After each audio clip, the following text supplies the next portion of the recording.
C'est pas toujours une option d'économiser. Est-ce que je peux dire que ma situation financière, elle est super bonne parce que je mets full d'efforts?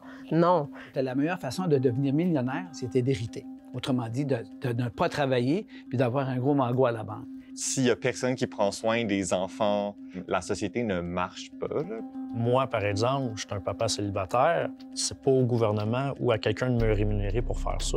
C'est un système, c'est un couple. Fait que le couple doit se mettre d'accord sur comment il fonctionne. Puis si la femme, tu sais, à un moment donné, il faut se défendre aussi.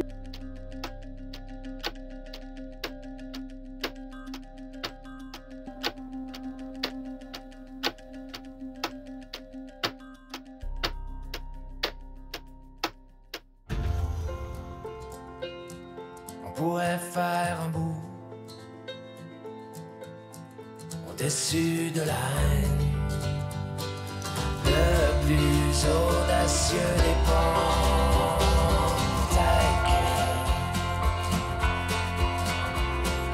Ta gueule, ouvrir la fenêtre, notre chambre d'écho.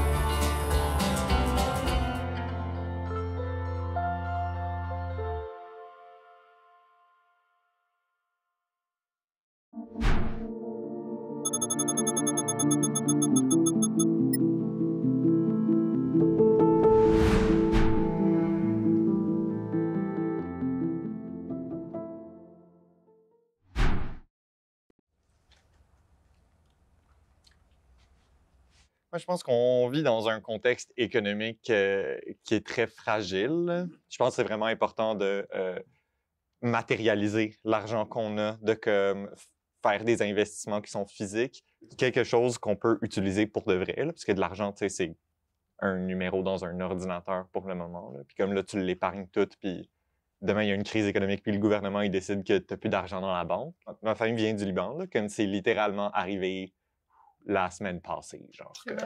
Oui, oui. Genre, l'argent dans la banque, elle dépend du bon vouloir du gouvernement, là. C'est relatif. Moi, je suis plus vieux que vous. Ouais. Tu gagnes 100 tu mets 10 de côté, 20 de côté, en proportion.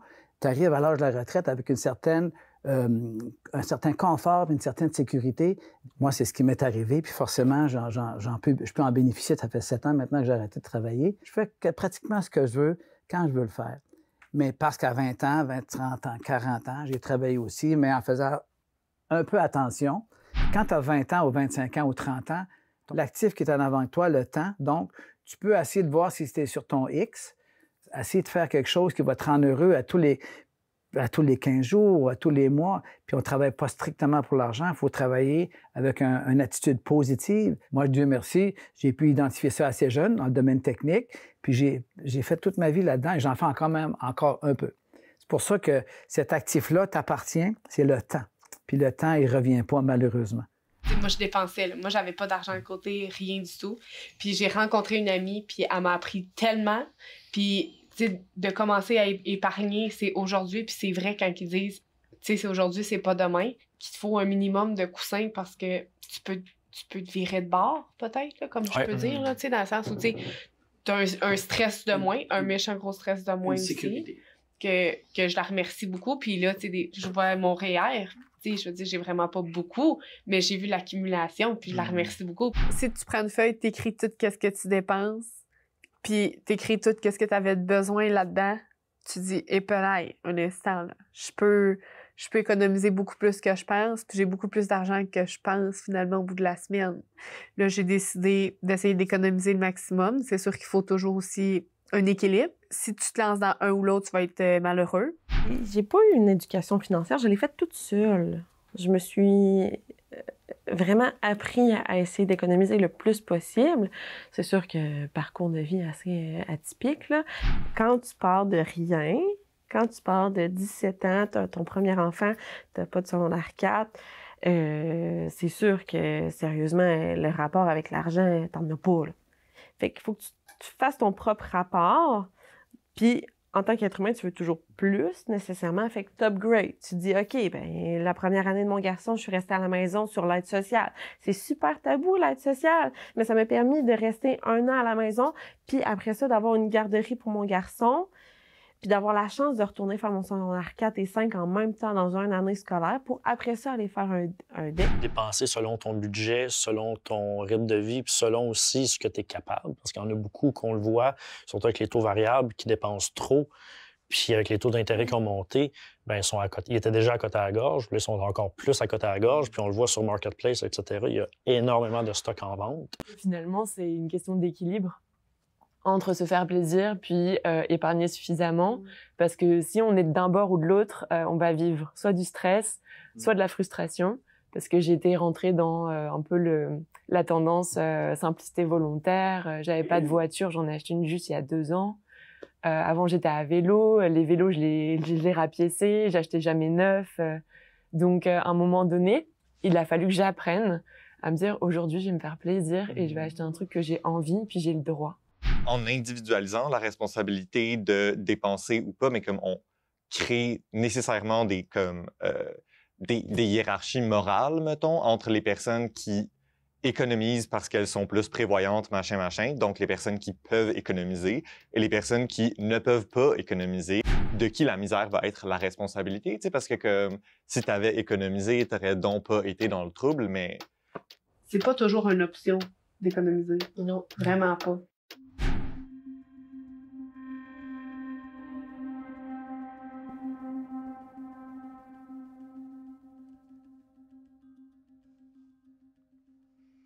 Wow, for real? Moi aussi, tout seul encore cette fois?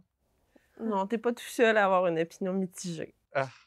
Non, moi, elle est pas mitigée, là. Je suis 100% sûr. C'est du travail qui est nécessaire socialement, là. Comme si on n'a pas une personne pour... Dans le sens où s'il y a personne qui prend soin des enfants, qui s'assure qu'ils vont être comme bien intégrés dans la société, tout ce genre de trucs, ben comme la société ne marche pas, là. Puis sur le comment, tu sais, ben exactement comme on finance n'importe quoi d'autre qui est comme des enjeux collectifs à travers des programmes gouvernementaux. C'est un devoir de société, puis c'est un devoir de la personne. Je veux dire, moi, par exemple, je suis un papa célibataire, donc ma maison, je la nettoie tout seul, je tourne mon gazon, je ramasse, j'éduque ma fille, je fais l'épicerie. C'est pas au gouvernement ou à quelqu'un de me rémunérer pour faire ça. Dieu sait que dans un couple ou dans une famille, des fois, la charge mentale n'est pas répartie équitablement entre le papa et la maman. C'est sûr que maintenant, en 2024, on essaye que ce soit le plus égal possible, mais moi, je n'ai beaucoup de charge mentale. Donc, si une certaine partie pourrait être rémunérée, puis on parle même pas de monétairement, mais juste en temps ou en bénévolat ou en action, de l'entraide ou quoi que ce soit, ça serait la plus belle paye du monde. Des fois, les familles font le choix que la maman reste à la maison, mais là, moi, je pense que la mère devrait avoir quelque chose parce que justement, là, elle arrête toutes ses finances, elle arrête tous ses placements, elle doit dépendre de quelqu'un, elle a pas d'argent pour rien faire, puis elle est prise. Elle est prisonnière, mais c'est un choix. Est-ce qu'elle va se dire, tu sais, moi, ça va me tenter demain matin, là, je me sépare, puis je repars à neuf dans ma vie. J'ai pas un sou. C'est pas normal en tant que société que la femme, elle se dise ça. Fait que bon nombre de femmes, des fois, vont rester avec leur conjoint juste malheureuses, mais par sécurité financière. C'est pour ça que le projet de loi de conjoint de fait qu'ils veulent passer, que après X d'années en couple, t'es pas marié, t'as les mêmes droits que si t'étais marié, donc c'est souvent... Mais, les avoirs vont être séparés en deux. Mais une chose, est-ce que c'est l'homme qui travaille 80 heures semaine qui devrait verser de l'argent à sa femme comme s'il payerait la personne qui fait son gazon? Mais c'est un système, c'est un couple. Fait que le couple doit se mettre d'accord sur comment il fonctionne. Puis si la femme, tu sais, à un moment donné, il faut se défendre aussi. Là. En fait, je pense que c'est plus une question de reconnaissance que de rémunération. Le mot rémunération me dérange. Estimer la valeur de chaque chose, puis moi j'ai fait tant d'heures et moi je mérite ci. Puis tu sais, on va pas s'en sortir là à un moment donné.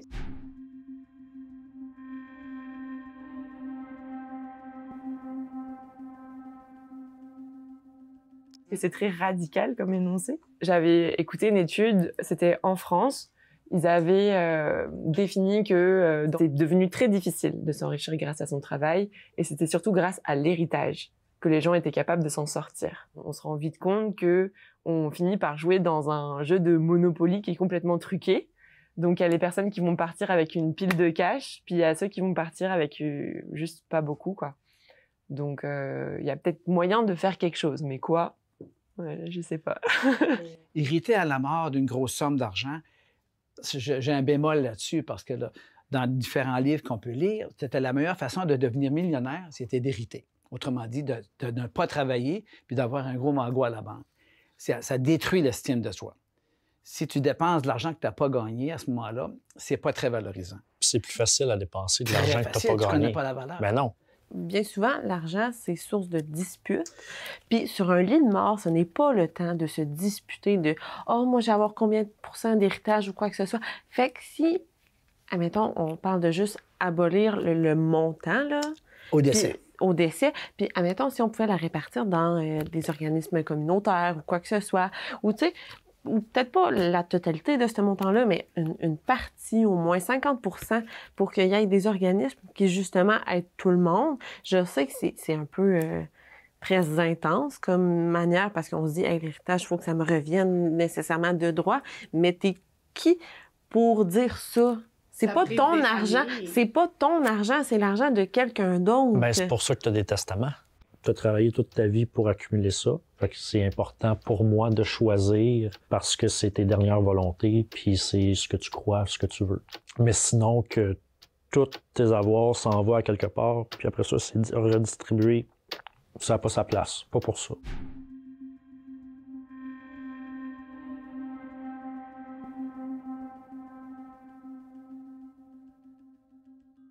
Si tu en fais un peu plus, si tu investis tes propres deniers dans différents domaines, tu as des chances de récolter un peu plus que de travailler 35 heures semaine. Si tu fais 70 heures semaine, dépendamment de ton milieu, ça m'est arrivé, forcément un jour, au bout de X nombre d'années, tu as des chances que financièrement, d'avoir plus de jambon sur ta sandwich, d'être entrepreneur, être plus que la normale au point de vue investissement de temps, et que forcément le succès finit par apparaître.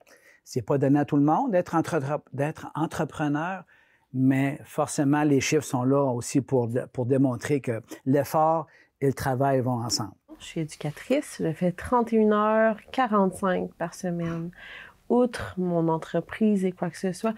Et j'ai un groupe de 21 jeunes de 5 ans.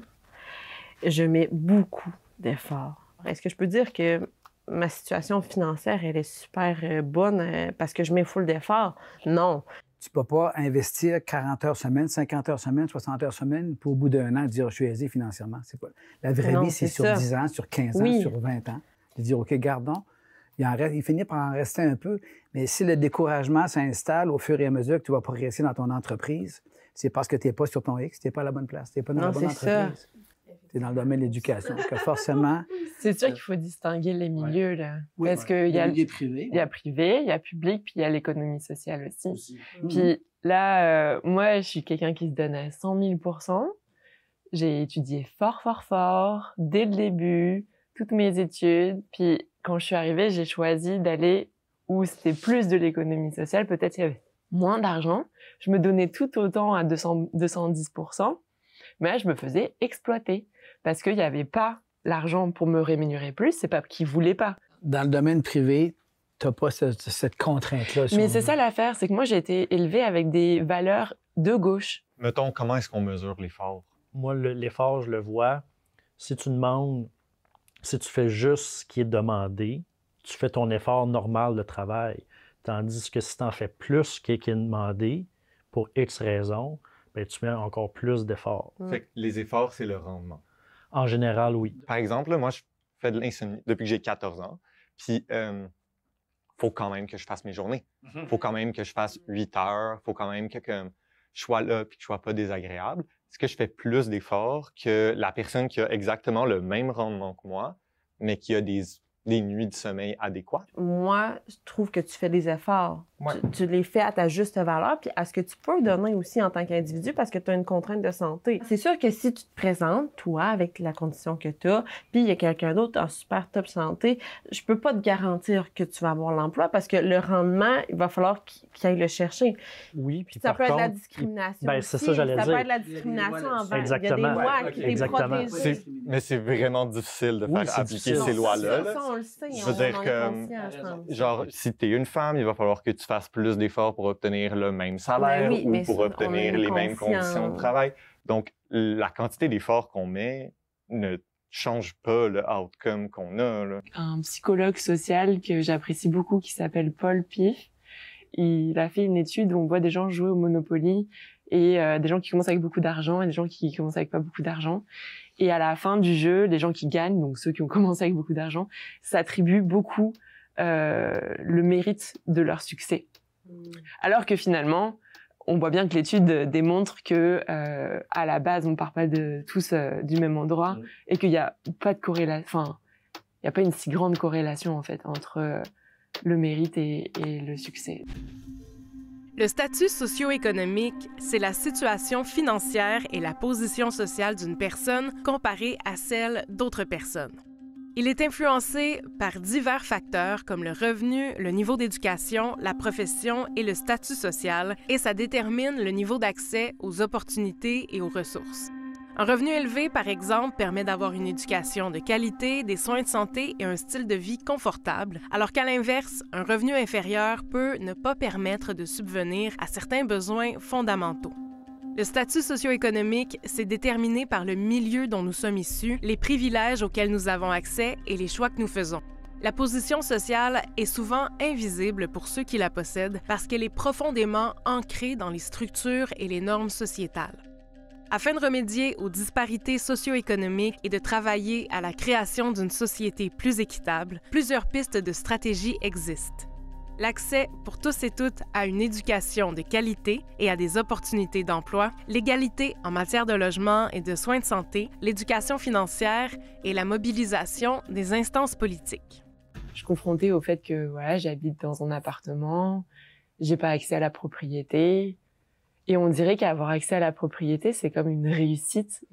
Puis parfois, je me dis peut-être c'est mieux que je reste dans mon logement d'immeuble parce qu'au moins je côtoie des gens humbles et qui ont des valeurs qui me rejoignent. Mais il y a quand même ce truc-là qui pèse quoi derrière et qui dit mais Joanna, tu pourrais faire tellement plus d'argent avec tes compétences quoi. Mais qu'est-ce que t'attends? Le milieu social dans lequel tu viens au monde, c'est pour ça que je dis qu'on est archi chanceux de demeurer en Amérique du Nord. Fait que ça va te moduler, ça va te modeler à savoir quel genre d'avenir que tu vas avoir.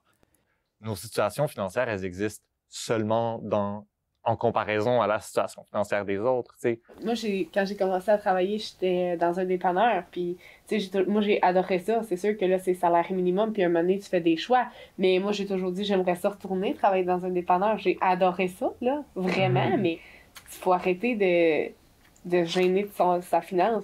Je me dis toujours, don't judge a book by its cover. Parce que tu connais pas l'aspect de la personne, tu connais pas sa situation, tu sais pas qu'est-ce qu'elle a vécu ou qu'est-ce qu'elle vit présentement. Tu sais rien. Ah, mais moi, je me juge en tant qu'individu sur ma situation financière. Puis de me dire, Rosalie, tu aurais pu faire des meilleurs choix de vie ou quoi que ce soit. C'est plus là l'aspect de jugement. Si on se parlait doucement sur un autre temps, dans un autre champ de vision, peut-être que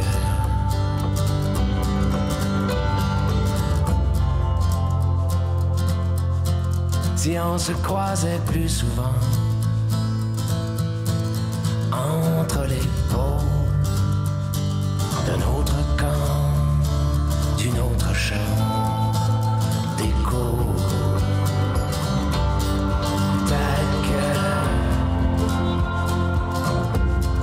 Si on s'écoutait autrement,